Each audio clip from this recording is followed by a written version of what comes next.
Today, I'm excited to welcome Chris Stankiewicz. He's an entrepreneur, he's an author, and he's the founder of the Injury Clinic Market Harborough. So we're going to be chatting today about business, local marketing, and Chris's future with regards to the Injury Clinic Market Harborough. So how are you today, Chris? Oh, fantastic. Thanks for having me, Gareth. So you got your coffee with the EPT branded mug?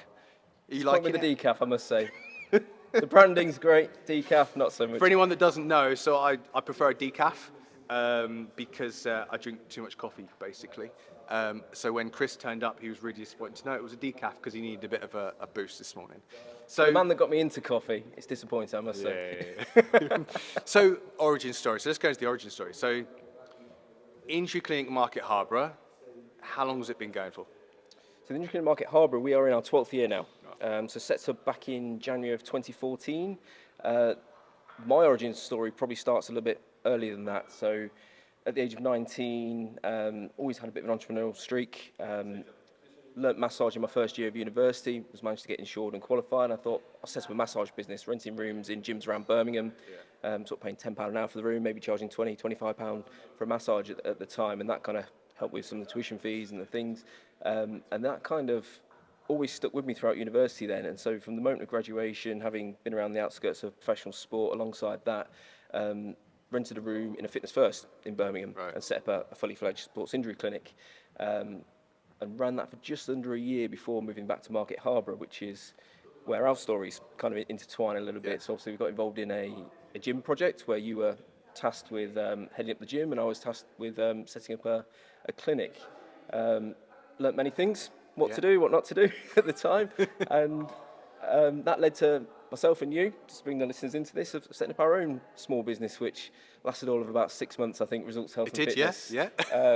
You learn lessons though, right? Like learned many lessons. You know, PT studio with a clinic room off the side of it. For me, I got going pretty quick. I think you being at the time in a PT studio without an audience, which we'll get into marketing later, but we didn't have a marketing budget at the time. You were better off in a gym space, and it just naturally went that way. And then I think the name Results, Health and Fitness at that time said a lot more about your side of the business than it did mine. Hence, you know, what is it we do? It's what it says on the tin. Injury Clinic Market Harborough was born at that stage. I'm going to take you back a little bit. Why did you not do a physiotherapy degree? And why did you do an injury? Interesting. I think. Did you not want to do the extra year? No, it wasn't that. I mean, it's a question I've always been. It's a question I get asked a lot. Yeah, because like I see them as just they're slightly different professions. There's pros and cons to either, and I think from what I understand, there's almost a little bit of a competition in a way between physiotherapists, sports therapists, chiropractors. There's almost a little bit, not that everyone hates each other, there's a little bit like our approach is better than yours kind of thing. But there's a lot of people trying to own techniques and certain titles and things like that, and in some cases rightly so. For me, I think it was what I was exposed to as physio, right, as a kid really. You know, growing up in sport, wanting to be a professional footballer. For me, the physio was the guy that ran on the pitch. Okay. And the degree I went to do was that, you know, sports therapy. Yeah. It wasn't until later, and you kind of look at the hospital side of things, and you know, people say, what's the main difference between physios and sports therapists? And no offence with this, but generally what I say is sports therapists are physiotherapists with a bit of attitude, effectively, with a bit of personality. Normally just because the route that we take is slightly different. We're a little bit more out the box thinkers. We're exposed to a lot more hands-on stuff. So our degree is 3 years purely MSK. So musculoskeletal stuff, so muscles, injuries, bones, ligaments, tendons, you name it, that kind of thing.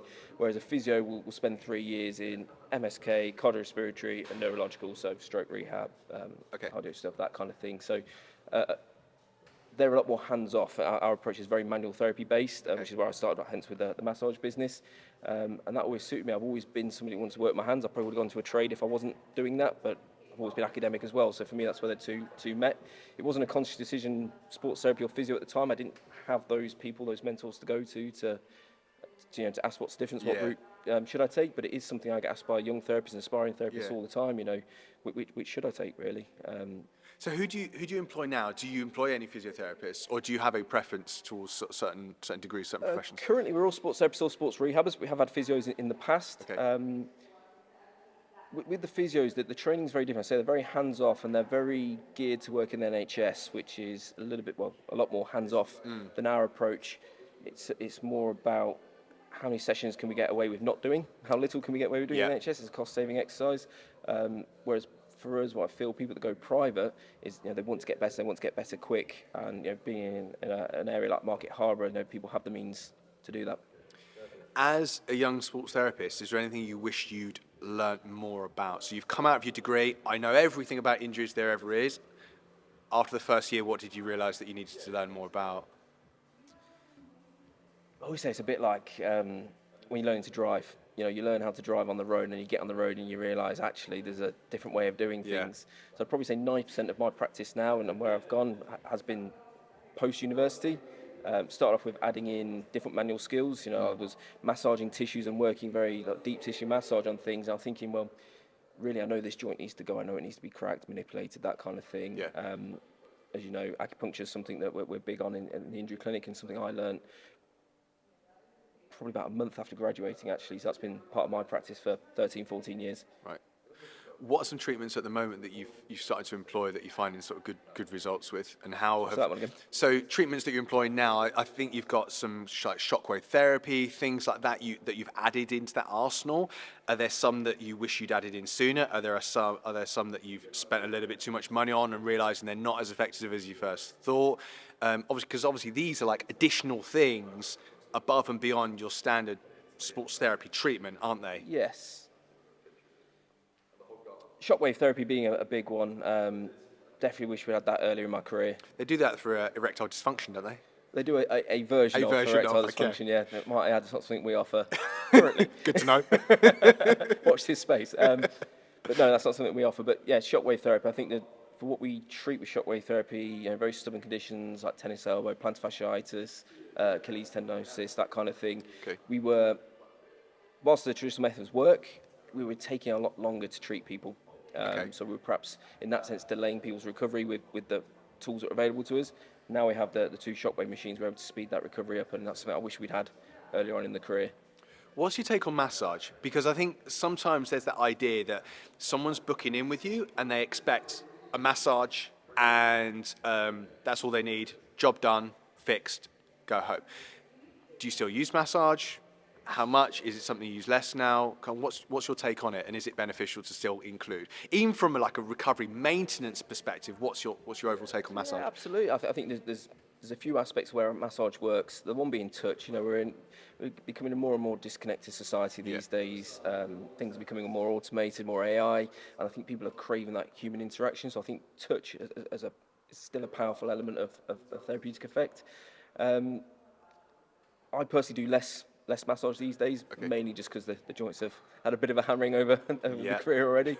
But we still offer sports massage as a standalone, as part of your maintenance, your wellness side of things, and we also do more of the deeper soft tissue, what I'd class as manual therapy within treatments. I think it comes more down to aligning expectations around what the massage is doing, and then tailoring it for that. Some people just, a bit like exercise, they want to come to a class and feel really sweaty and go away, whereas that's not your approach, that's not what's going to actually improve their fitness. It's the same with massage. You don't need elbows flying in to feel really pained after the massage. It's actually about working to a depth of where you can relax those tissues, calm the nervous system, and actually have a wellness effect with that. Obviously, post-event, that's even more so. Pre-event, you're about stimulating the tissues. But probably what I realised midway through my career is actually a lot of the treatments we do are temporary. And I say this to my clients, it's a temporary window of opportunity that we can then reinforce with exercise, which is kind of our whole approach. Is probably comes from my days in professional sport of looking at how athletes were treated and what they had access to. Well, they had access to the manual hands-on treatment, and they had access to high-quality rehab services and education. And then when I came into treating everyday people, and I looked at what was currently on offer back in, say, 2014, if we look at the injury clinic, it just wasn't there. The NHS even back then was starting to pull back from hands-on stuff. Even then, they were introducing phone consultations at times. It's not what it is today, but it was creeping in then. I think, especially NHS physiotherapy, it's very much just the impression that I get. It's very much you go see someone and then you get a piece of paper and a prayer kind of thing. Yeah. You know, there's your exercise. There's we'll chop off a little bit of a TheraBand for you to take home with you. There's your piece of paper. There you go. What's kind of the approach that you guys take with regards to the exercise then? So the exercise, I mean, if you can imagine a bit of a graph really, so when you come to see us, we'll start off heavily treatment room, depending on where you're starting with your rehab journey. Yeah. If there's usually some kind of symptom management that's needed, whether it's reducing inflammation, swelling, pain levels, that kind of thing, before we can load those tissues. We're not going to load dysfunction. We have to correct that dysfunction and calm the tissues down before we start loading them. So imagine a graph where you start heavily treatment room based treatment, and that's going to fade off throughout your journey with us, and your exercise is going to creep up. So the exercise that we would give in the first few sessions would be very home based, probably usually body weight type exercises, maybe use some light resistance in the form of isometric exercises, bands, that kind of thing. Then slowly progressing into correcting the imbalances that have led to the issue, and then making those tissues more resilient in the gym. I think you've just got some kind of device where you're testing asymmetries and things like that as well. Yes. I'm a little bit embarrassed because actually I've used it and I can't remember the name of it. But are you starting to use that already? Are you integrating that with clients? Is that informing like exercise selection with clients Absolutely. at the moment? How are you guys kind of integrating that within like the system that you're? So that's something that's come full circle really. So my dissertation was in that area, looking at. Did on Nintendo Wii? We did the Nintendo Wii. And I remember it was a right. classy name like "What Do We Do" or something. That was it. Yeah. Can't remember the full title, but Something like somewhere that. along those lines. And we were basically looking at how can we use technology in rehab at that stage, both in the assessment and in the actual treatment. And we're looking at comparing that to traditional balance programs for ankle stability and things like that, and adherence levels based around that. So this has been something that's on my mind for a while, and I've looked at many technologies over the years and just haven't found anything that's really caught up with how I wanted to use it. Saw something in the States 3 years ago now, 2.5, 3 years ago now, and I've just kind of brought that technology into the clinic. So yeah, from what you questioned there, so we use it to inform exercise choice, give objective measurements of a baseline. Where I really see it as part of our sort of where the clinic's going is more of a wellness and longevity offering. Is kind of what we're looking at doing. So yes, we're called the injury clinic, and that is our mainstay. Is obviously solving people's pain and injuries, but long term, it's about how do we enhance a more active lifestyle for people, and that's how we're using the scan at the moment. Yeah, everyone's tracking things on watches and things. It's these something days. someone can come back to. So say Absolutely. they had an assessment with you day one, and then they come back to you 8 weeks' time, see how things have improved, Absolutely. that kind of thing. So it's probably not best used in the presence of pain. So it's mainly movement screening and strength testing. So you're not going to get a true measure when somebody's in pain. So we wouldn't use it usually at the start of a journey if somebody's in pain. We'd use it post-op to get some baseline metrics there and then see how the rehab is progressing over time. Where I quite like it is at the end of a journey. So I'm releasing somebody into the wild, as I call it. Comes from Animal Hospital back in the day as a kid. I always like to release people back into the wild. But we need to make sure they're being released safe and robust. So how can we then send them off with a program that's going to help them continue what they've achieved in the clinic? So kind of looking at where potential issues may crop up in the future and then designing a program around that as well as what they've been rehabbed for is kind of where I like to use it best. But equally, it can go the other way around. Someone that's never used the clinic before could be interested in how their body's moving, and then we could test them, find out where they may be at risk of either reduced performance or potential injury, and we can build out a program from there that may just include exercise. It may include some of the soft tissue stuff and acupuncture and shockwave that we have available as well. I think from a business perspective as well and generating leads, I think we'll chat a little bit more about kind of the business route in just a second, but it's probably a good approach there as well because you're getting people in potentially that aren't showing pain, but you're bringing them in and showing, I suppose, the areas they're having problems. Yeah, even myself, like having a little bit of a play about it.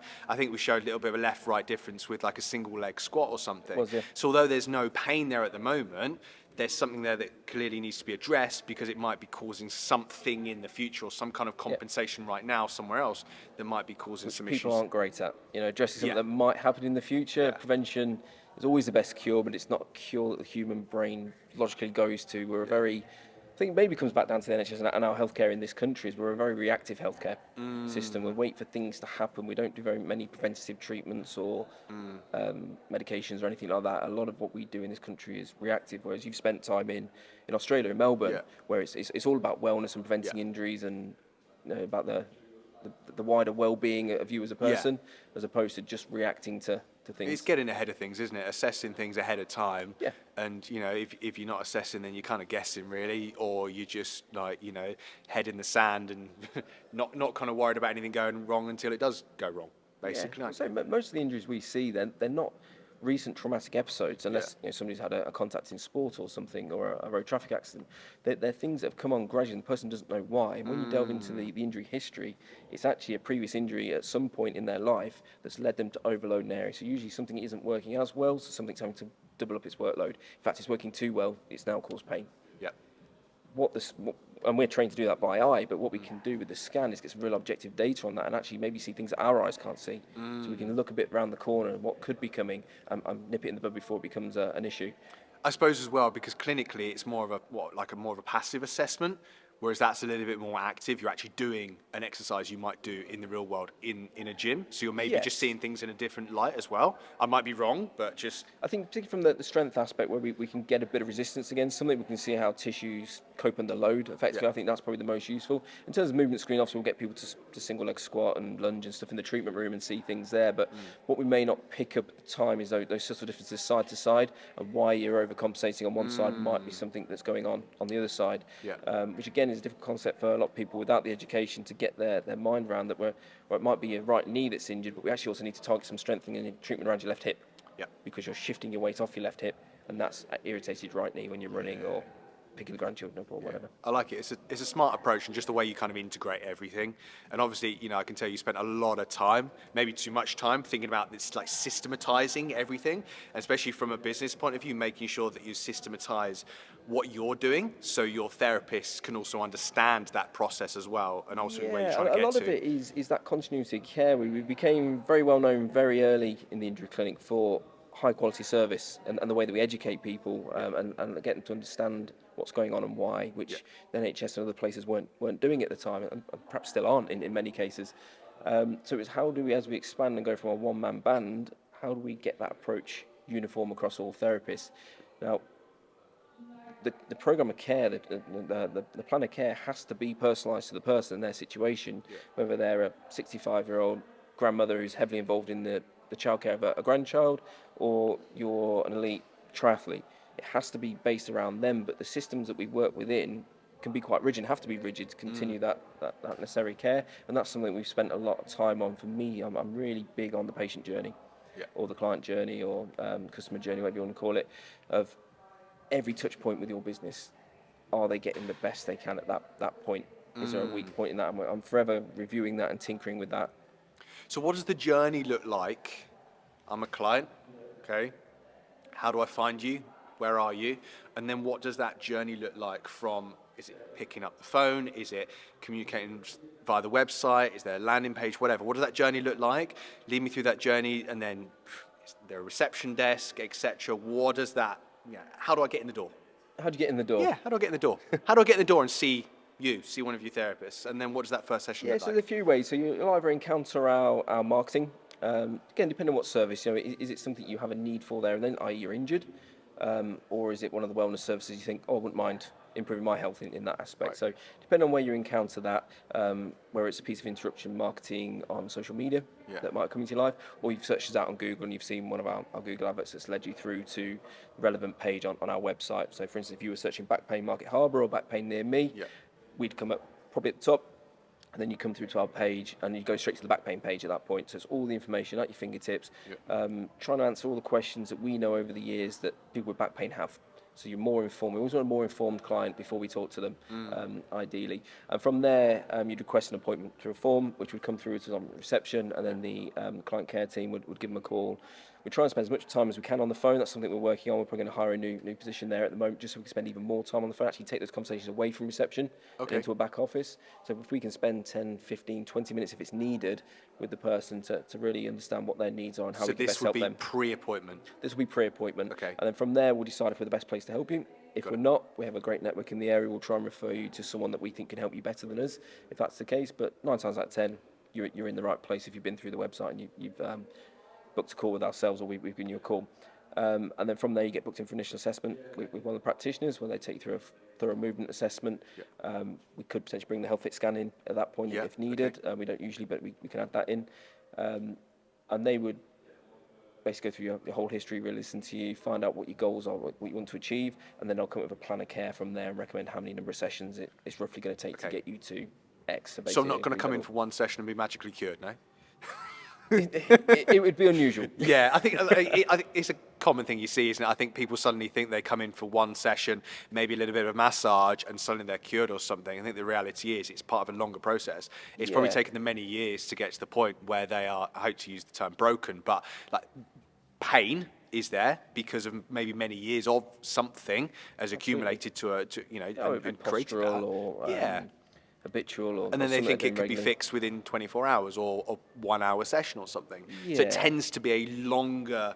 I think we get less of that these days. It's something I used to get a lot in my early career. I think through my lack of understanding of what it actually took to get somebody back to, being released into the wild, with confidence and reduced risk of re-injury. So I was probably doing shorter journeys with people, but it's an educational piece. I think because of how we talk to people on the phone, how we set those expectations, is that it's not going to be a one session fix. We're not really that place. If there is a place doing that, please let me know, because I'd like to know how they're doing it. But it's just not, it's unrealistic. Going back to the massage thing, we do get a lot of people with pain ring up for massage. And really it's probably initial consultation that they need. We need to find out why they're getting that pain. It'd be pretty reckless of us just to dive in with a massage in the presence of pain.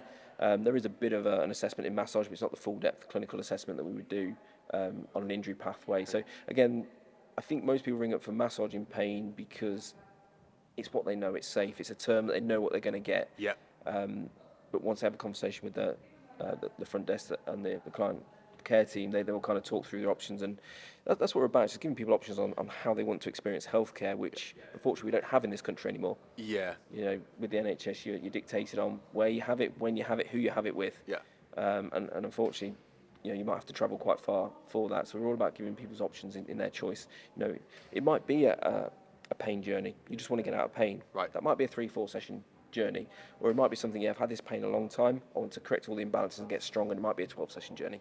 But that's something that we will work with you to your goals. It's not for us, we'd like to take everyone on that long journey, of course we would, but we need to establish for you what is it you want to get out of treatment with us, and that's what happens in the initial consultation. So obviously, clearly, like a big part of what you do is just about educating them beforehand. So what are the main ways that you are delivering education to them? Is it literally just from that first, say, funnel, you're just educating them through that, common FAQs, and then again, when they come in to actually see you in person, it's just about, I suppose, not over-promising them things as well. It's just about setting those expectations as well. And I think even part of the new system that you brought in, where you can assess left-right asymmetry, false deficits, and whatever, you're actually getting information that can help inform them as well to get that full picture as well, isn't it? Do you do anything with regards to I know you've obviously got the Healthy Back Secrets book. The Healthy Secrets series, that's so there's part of there's a our little marketing. bit of education with there. You've also got a few other books as well, haven't you, that you've self-authored? You've obviously have a published book as well, but you've self-authored these as well. Why did you self-author these? So these are, I have to remind myself of this one in particular, but these were designed to be like a little field guide. People don't want lots of information. I could have written a book on back pain that was 300 pages. Giving all my knowledge away in that book. And that's fine, but most people don't have the time to read it in society. We want small bits of content. So these are really, I think, is it 9 I put in here in the end? And I really like it. Obviously, I've read through it. It's more, I think anyone could have a really good understanding of that book. It's just really good practical advice, even tips on walking. One of the most underutilized things for back pain is just walk more, get out more. It's designed to answer common questions around back pain. These are the advice, the little tips we'd give around our treatment to our clients in the clinic. This will help relieve someone's pain. The tips in this book. Will it get rid of it long term? No, that's not what this book promises. At that point, if you still need a little bit of extra help, that's where we're there to help. Got it. But yeah, we give these away to clients who have a family in back pain, and hopefully they become clients as a result of it. But really, our whole strategy is to how much information can we give away, how much knowledge can we give away before we then ask people to become a client. Okay. It's almost like going on a date before. Yeah, Before yeah. committing It's to it's, each it's other. like maybe you see someone on Tinder, you like the look, you have a little bit of communication with them, you're testing out whether you like that person or not, and if they're giving you some good vibes back. But then also, I suppose from your perspective as well, it puts you at the top of the list in terms of, if someone's searching for who is the local expert on back pain, knee pain, etc., it's putting you right ahead of that as well, isn't it? Yeah, definitely. I say it's part of that expectation setting. Also, I think it's very confusing for the everyday person who goes online with back pain, for instance. Do I see a chiropractor, an osteopath, a physio, a sports therapist, a massage therapist, a Reiki healer? There's so much out there now, and so much misinformation on what's going to work, and really there is no right answer. No. It's what's going to be right for you. So if we can give away as much of our information, much of our approach as possible, then hopefully you can make a more informed decision whether our service is right for you. And then we reinforce that with a phone call of, this is how we would help you. Is that the way you want to be helped? And if not, then we'll find you somewhere that I could help you. think social media confuses things as well, because obviously social media is so much like just quick flick, one solution, one thing, one exercise. Like The one exercise that solves all back pain. yeah, exactly. The reality is, like, and I think every physio, chiro, whatever, posting these knows that is not the ultimate solution to things, but it's almost like trying to be on a level playing field with people. Like everyone else is posting that same thing, so you feel as though you've got to be posting the same thing as well to get in front and get attention. And unfortunately, what it really takes to get rid of back pain, especially in the early stage stuff, is quite boring exercises, particularly visually. Yeah. They're not the ones that are being given out online. No. You've got someone doing press-ups on top of kettlebells, Yeah. or on a Bosu ball they're doing something, and Yeah. it's a more extreme, eye-catching version of that. Yes. But it's not a solution. Let's get somebody in with the perfect body and get them to show this exercise off. And it's like, well, actually, the average body doesn't look like that. Yeah. Particularly people we work with. Yeah. There are some people that have those athletic bodies, Yeah. but the majority of us don't. And it's about being relatable as well at that point. So, I sometimes think the stuff that actually works can be boring. It gets lost in that, and I think everyone's vying for that attention, vying for that noise. And that's what these are about, really, and say the blog posts that we write and things like this. They're all about just getting our approach across there and as much knowledge as possible that hopefully you can see yourself in what we do and like I say, make a more informed decision about your health and where you get seen and how you get seen. So what I want to be doing on these podcasts is actually speaking a little bit more about business and marketing. So off the back end of that, so you've actually managed to create this business, let's be honest, without doing much on social media. Yeah. You're not the best at it, and that's not to say like they're bad posts. You're not someone that's posting for the injury clinic every single day. And as far as your personal or month, as far as your personal profile goes, like it's you and the kids kind of thing. There's no big online presence out there in terms of social media. So how have you managed to grow this local business? What are kind of the main tools that you've used? I know you mentioned Google a little bit.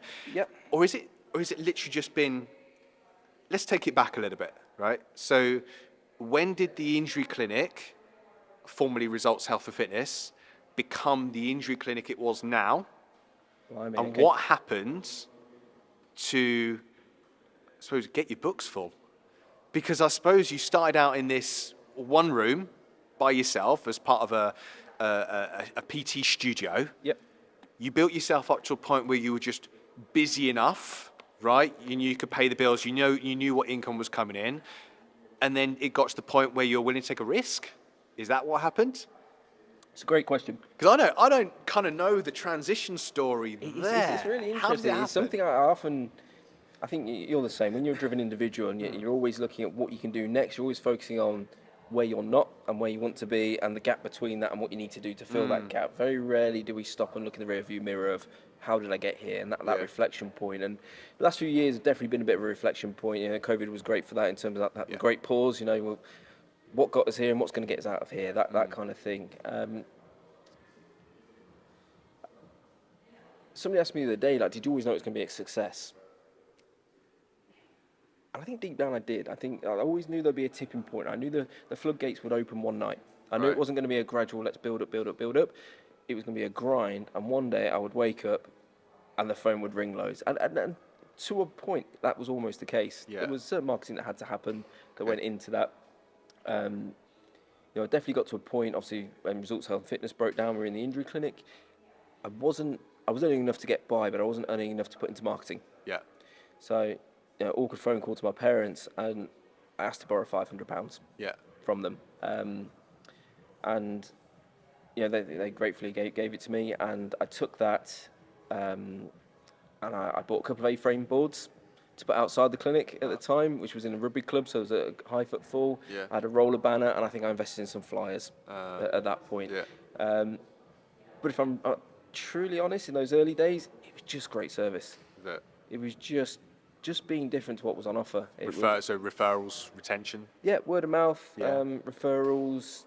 I've always tried to design the clinic, and I train the team around this. Is if my dad, mum, grandma went for treatment, how would I want them to be treated? Yeah. I think if we can always approach things with that in mind, we're always going to do the best of our ability and kind of within our core values. So that's originally where it started from.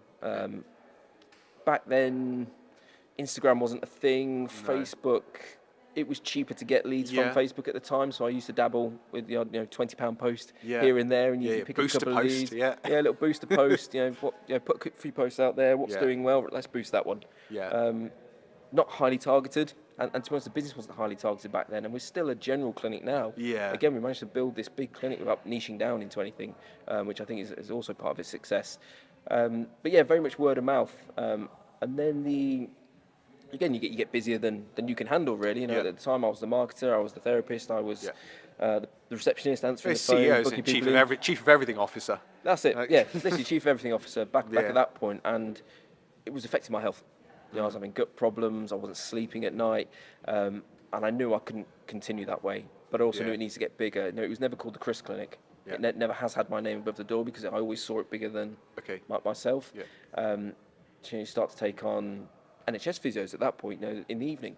So they'd work for the NHS in the day and then come do a bit of work for me at night. I'd step out the room, they'd take over from me, and just kind of built it that way. And then the opportunity came available to take on the space in town. Yeah. And we built 3 treatment rooms and a reception. Straight away. Wow. So I was So you working went from one room to 3. Wow. And it was just me still. Yeah. At that stage, and brought, as you know, my wife Sophie on board to head up the customer service side, and we just exploded at that point. I think that transition was interesting because there was lots of people that come into me going, I thought you'd be good because you're based in a rugby club. If you're working with rugby players, you must know what you're on about. Yeah. So I was a bit reluctant to leave, but I didn't realise the impact being at a rugby club was having on putting people off from going for treatment. Okay. People that perhaps hadn't set foot in a rugby club before. Yeah. So when we moved into a very friendly space in the centre of town, very accessible, we just exploded at that point, and we got busier than we could cope with. And at that point, we didn't have systems and processes in place, which is why we're so systemised now. Yeah. And we've always been playing catch up at that point then. Okay. So we started to take more therapists on, and we were just probably January, February, March of 2020, we were going great guns. I could see the trajectory of the business, and then the doors closed. Yeah. And we were closed for 4 months. Yeah. And that was a real reflection time of, am I happy with where the business is at that stage? And whilst I was happy where it was going, there were things that we were doing out of necessity rather than what we wanted to do. So we kind of restructured around that. And I just think COVID really sharpened people's mind into health being at the forefront of their minds. Yes. And actually, it could all be taken away from us one day. And all we've really got is our close ones, loved ones, and our health. Yeah. And people had disposable income because they weren't spending it on anything else, and it was one of the very few places that people could go out to at one point as well. So when we reopened, we had a real surge of people coming through the door, and we grew quite quickly. So much so that, was it 2 years after that, the space above us became available. Yeah. We tripled the floor plan. We added 2 more treatment rooms. We added another business in the laser clinic, and we added the gym, rehab studio as well, to where we are today. Wow. I don't know if that answered your question. But Yeah, that's kind of the journey. It did. So, what's the next step? Where do you go to from here? Because obviously we speak quite a bit, and you're always just playing about with different ideas. Where's the injury? Let's start here. Where's the injury clinic going next? It's really interesting. I think there's so many shiny objects in the world now from a business point of view that you could jump on, especially in the fitness and health world. There's always something new, a new treatment, a new way of doing things, a new piece of kit or a new technology. But fundamentally, at the core of what we do is what we've always done. Yeah. You know, it's the manual therapy, it's the acupuncture, it's the exercise, it's the customer service, it's the care that we do. So I don't think that really changes. All I've tried to do is look at what would benefit our customers' lives, active lives, more. Yeah. What can we bring in to help them? What is it that they want from that point of view? So I think a big part of it is staying consistent to the core belief and what we do. But you know, longevity is a big thing I'm into now. Longevity and wellness, maybe stage of my life that I'm looking at now. You know, legacy, things like that. But it's like, what was a stat I read the other day? A third of adults over the age of 60 will fall this year. Wow. 60 is not old in not today's at all. terms. No. And certainly with a lot of our clients, and Harborough is a very aging but active population, so they're staying active for longer. So how do we help aid that? So that's really where I'm looking. So it'll be services based around that, based around arthritis, you know, fall prevention, helping older adults reduce effects of sarcopenia, and so a big educational piece. We're going out to the community a lot more. We've got a few talks that we're doing with sports clubs and sort of community groups and stuff like that. We're going mainly from an education point. Again, same strategy. Going out and educating people. In the hope that they look at us and go, right, that's where we would like to. So you're not, you know, still to this day, you're not spending loads of money on Facebook ads, on Google ads. I know Google ads, I think, like, is a relatively recent-ish thing for you as well. Yeah, probably 18 months maybe we've been doing Google ads. I think that's just, we're bigger than word of mouth now than what word of mouth can sustain. So we still need to get on those people that have either just moved to the area or know nothing about us and just need to get their back pain seen. So it's just been like, it's an accelerator. You've already built those foundations with word of mouth. And it's just been that kind of accelerator to help get that word out a little bit quicker.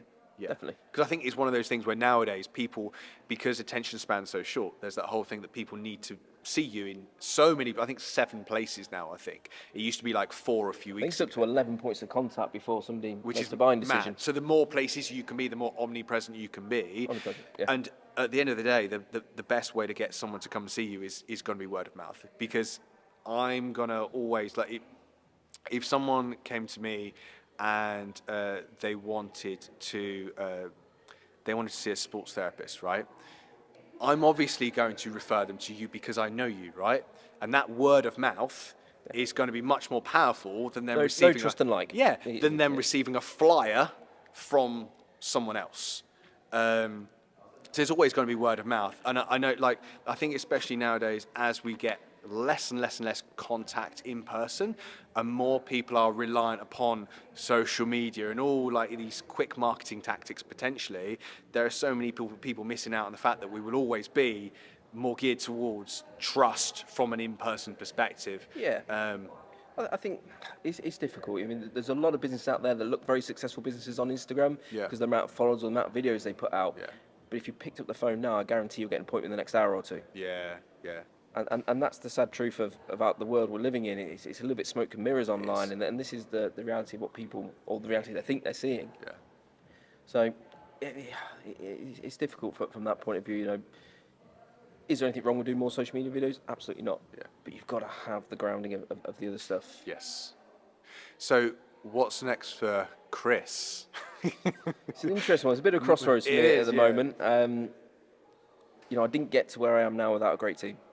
So it's just continue to develop the team, you know, give more opportunities to more therapists to grow their careers and be exposed to as many injuries as possible. You know, get their miles in as therapists. That's what I'm really passionate about at the moment. My personal drive has always been to help people. It started with helping people out of pain and overcome injuries, and it was helping therapists you know, become the best therapists they can be, and become confident therapists, and actually navigate quite a strange professional world that we have as physio sports therapists. So the next logical step, which I've kind of dipped my toe in at the moment, is helping other clinic owners grow their practices to help more people. You know, when I'm one man in one room, I can help one person at a time. If I'm one man with one clinic that has multiple staff, I can help all those clients at one time. If I can help other clinic owners help their staff, help their clients, I'm helping more people, and that kind of fulfills something in me. What's the biggest thing you're seeing clinic owners missing out on at the moment then with regards to like their marketing? Because it's the same as personal training, right? I think the average life expectancy of a personal trainer in a gym, I don't mean like dying. Should hope not. Yeah, the average, hopefully they live longer, but the average expectancy of a personal trainer in a gym is like 6 months or something after qualifying, because obviously it's a low barrier to entry. There's these 6-week personal trainer courses, etc., and you're taught whatever, anatomy, physiology, basic stuff out of a textbook, and then suddenly you're put out into the world. There you go train people and do your thing. It's similar, obviously, with sports therapy, physiotherapy, etc. Obviously, the barrier to entry is higher than personal training. Yeah. There's that big education coming into things, but then I suppose there's a massive lack of marketing and business education, and you've got all these people going out and doing things in their bedrooms and garages and renting some space out of a local gym or whatever, and just, I suppose, just getting by. I disagree somewhat. I think the barrier to entry in most injuries is the lowest it's ever been. Okay. I think it's easier, the amount of social media platforms we've got out there now to get your name out there. Anyone could knock up a logo on Canva and look like a professional brand these days. I think the kids coming out of universities have grown up in the social media world. They've grown up with their TikToks and things, and they're very good at content production. So I think they're already ahead of the game from that point of view.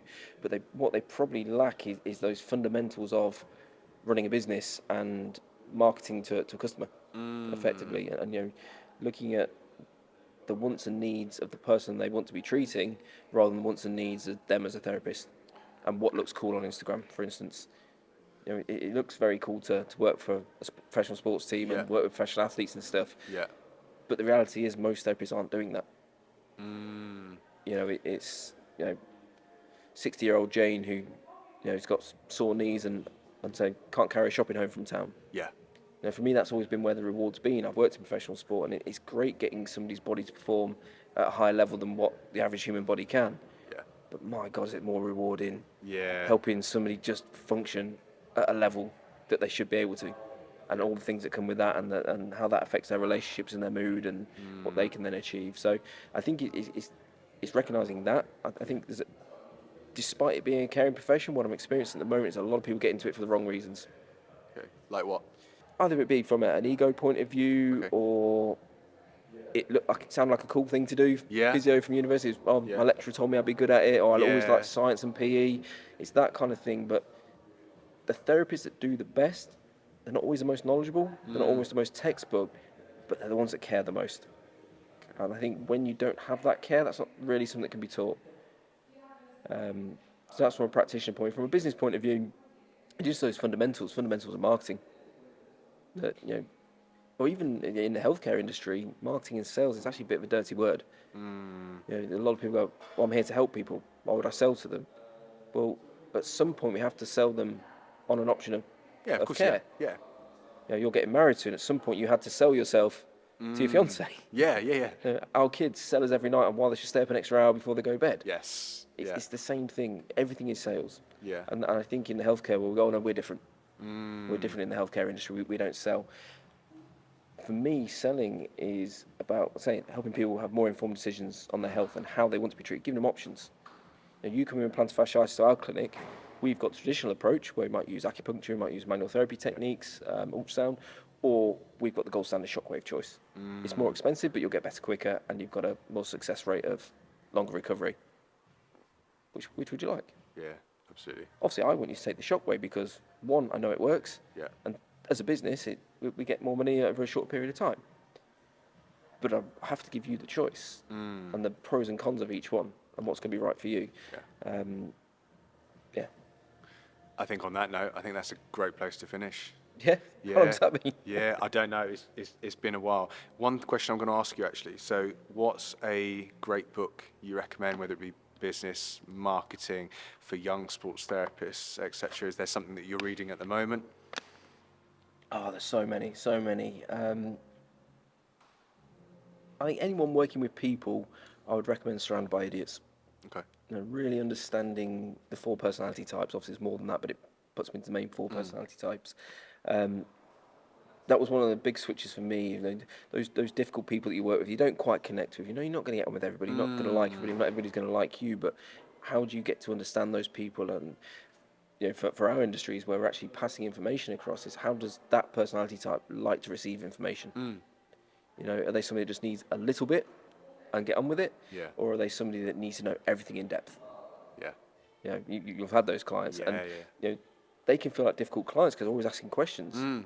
But really, all they need to know is that there's nothing else to know. Yeah. They've got all the information they need, and once you understand that, they become really lovely, easy to work with clients. Yes. So I think anyone for my therapists and my team, if they can understand how people work and how they think and how they like to receive information, that would probably be where I'd start in most industries, really.